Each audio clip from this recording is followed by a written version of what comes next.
whatever they do, because changing the policy towards India and terrorism is the key for their transformation. It's not just from an Indian perspective, from their own economic condition. But can they do it? I mean, that is what the question is.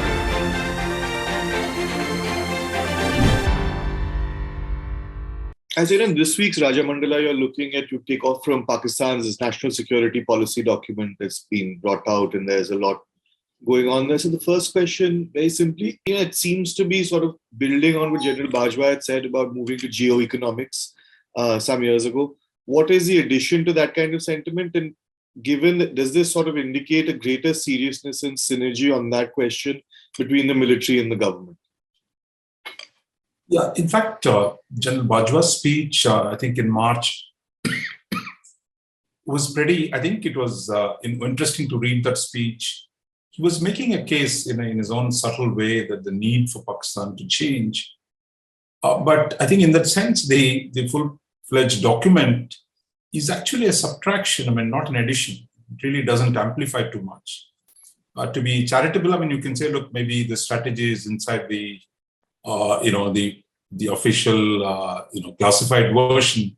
The public version is just a list of things that Pakistan needs to do. Who is going to object to, economics should be the focus? For any developing country, economics ought to be the focus. But I think, of course, there was a context in Pakistan. So I think this says a lot of platitudes without actually, there is no strategy. It's really an identification of goals. And part of the problem is also it has got this whole American style framing, that we have a national security strategy. Each administration produces its own. Moed Yusuf, the national security advisor, is from the United States. So you can see that imprint of the American style packaging.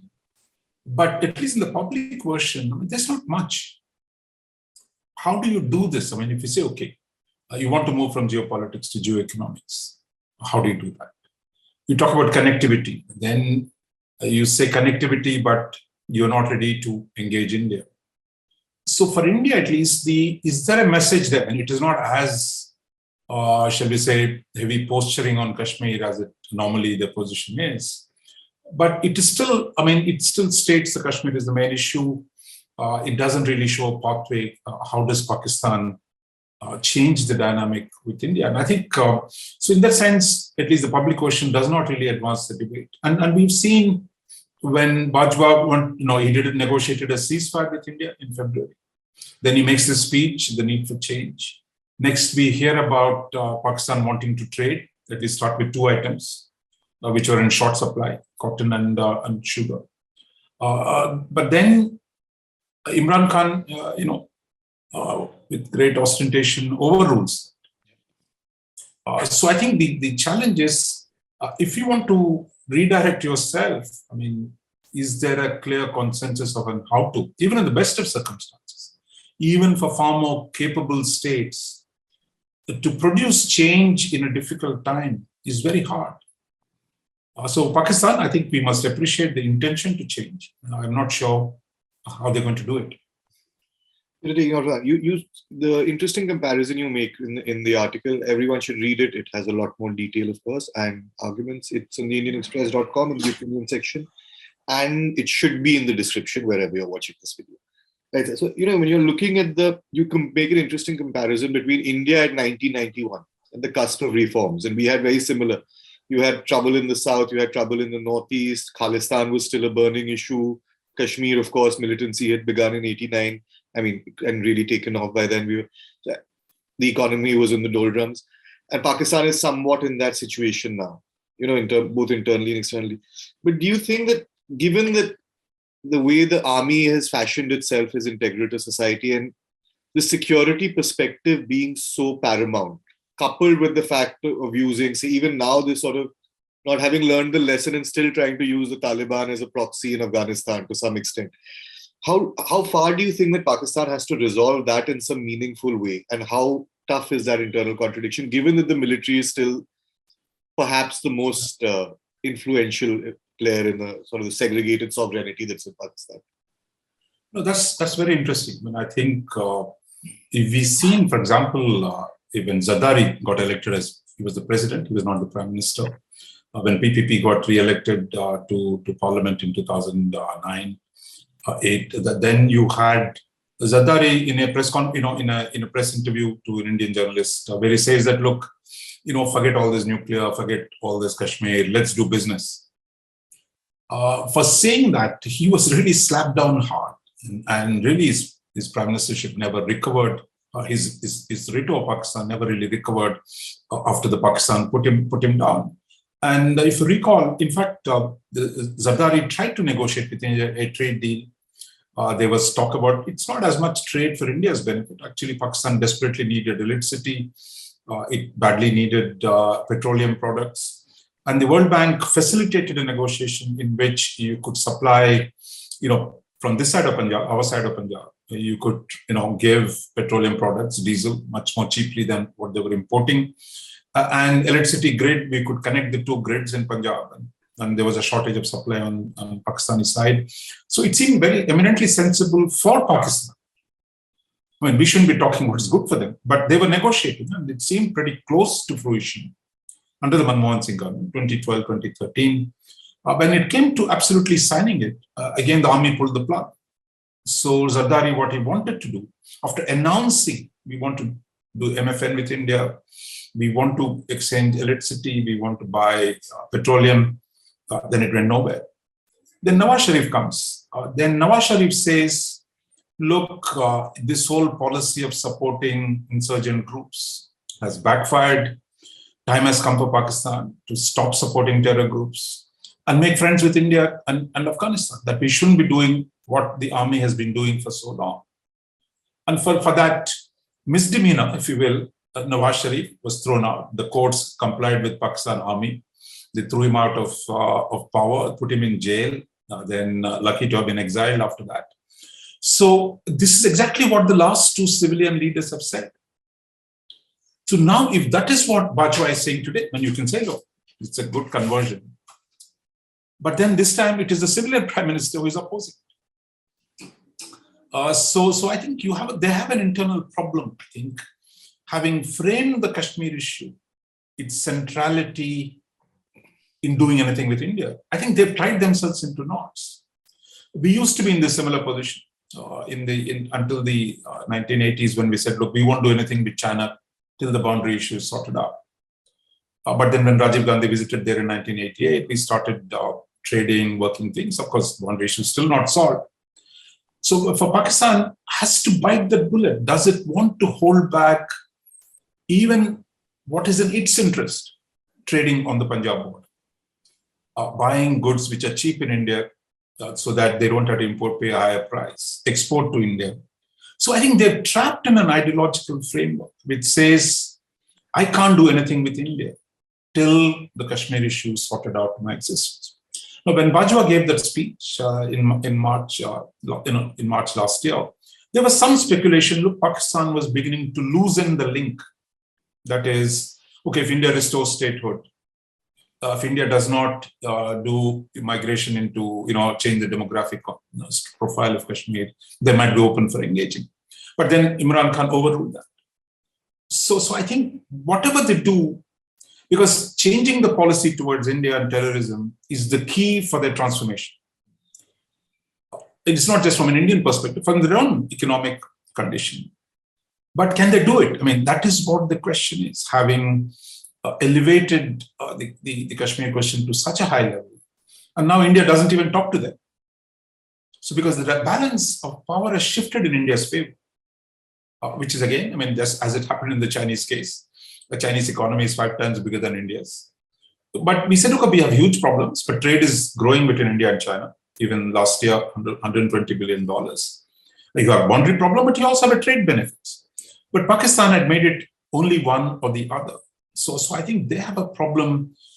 Do they have the capacity to overcome their own trap they set for themselves? I think that is the big question. It's not easy for any country to break through an ideological, self-imposed Lakshman Rekhas of the kind that they've done.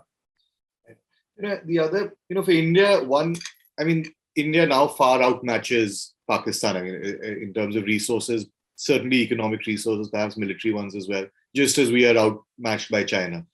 do you think there is a certain interest now, just because of, if this kind of the interest for India and Pakistan to, in whatever way we can, encourage and be open to conversation? You mentioned as much in the piece, but because there was a recent article somewhere, I can't remember exactly, unfortunately. I think it was in a newspaper piece by someone who then they argued that that old strategy, like you said, Pakistan at one point, it was destabilizing India. It had great relationships in the West as well as in the sort of ideological propaganda machine, whatever you want to call it, which was working in relatively in its favor in the West, as well as in the Middle East. There was a sort of not quite pan-Islamism, but that kind of relationship. It has squandered all of that, yet the success of that was with the logic of that presumably was that with a relatively small commitment from Pakistani forces using these proxies, for insurgency, you could make India commit huge amounts of resources to its western border.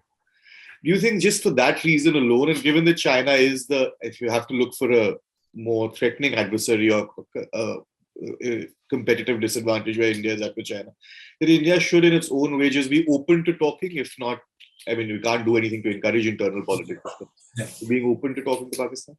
Yeah, see, look, I think what I've argued in the piece is that this is what our strategy was in the 90s and 2000s. Look, let's engage them. Let's make some concessions on Kashmir so that they might be more open to, which is what remember the Narasimha Rao's engagement with Nawaz Sharif, then Vajpayee with Musharraf, then Musharraf and Manmohan Singh. Okay, there were occasions when it looked like we could get some things done. But in the end, it's not clear if Pakistan is ready to go far. But there are, I think, if the signals are good, like ceasefire, after all, was negotiated. And recently you saw our Army Chief General Narbane saying, look, Siachen, if there's an agreement, India would be happy to negotiate. So I think there is actually, interestingly, whether we negotiate or not, we have actually a negotiating track record. That is, Ambassador Shyam Saran was the Foreign Secretary in 2005, 2004 to 6, wrote a column the other day saying that, look, they were very close to signing an agreement in Siachen. But at the time, the Manmohan Singh government, there was no understanding, no agreement on how to, whether to do it or not. So therefore, I think we should be open for engaging. We should be open for a dialogue. Because I think we should avoid the two traps in India. One which says, look, Pakistan, whatever you do, Pakistan will never change. We've argued, look, change is inevitable. All countries change. It depends on the circumstances, how long, whether you're smart about your change or you're doing kicking and screaming. So Pakistan will change. The question for us is, how do we deal with it? The second part is to say, look, if I'm nice to him, he's going to be nice to me. Because if you're too enthusiastic, they think you're trying to pull a fast one over them. And if you're, so I think, so there is a problem that without being, overly enthusiastic, they might see it as a weakness as well, or being completely cynical, so look, nothing can be done. So I think a pragmatic, realist path, which would be stay ready for engagement. India said, look, in fact, the ceasefire was supposed to be followed by confidence-building measures. If there's no terrorism, if we start trading a little bit, things will open up. So I think there is room. So as I'm an eternal optimist, but the problem is we should be clear on one thing: that Pakistan, we can't either seduce or persuade Pakistan to do differently, because we can't tell them, so they have a sovereign right to what they want. We must respect that and say that, look, we are open.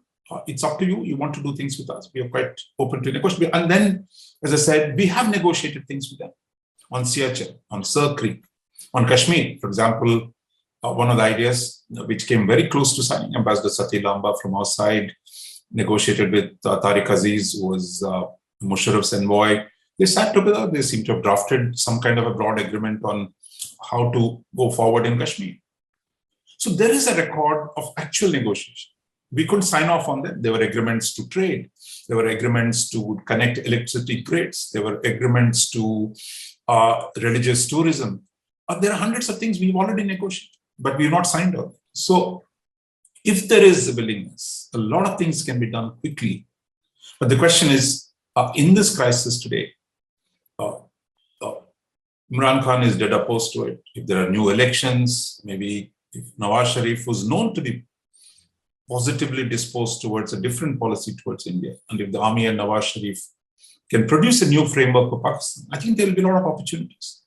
But it is not in our hands. The main purpose, they have to find a way to change. And I think hopefully we can only hope for a better future for us, but it is not in our hands to force them to do what we think is right for them. Great, sir. Thanks so much, everyone. Read the column. It is on the IndianExpress.com. Thank you so much, sir. We'll see you next week. Thank you, Akash.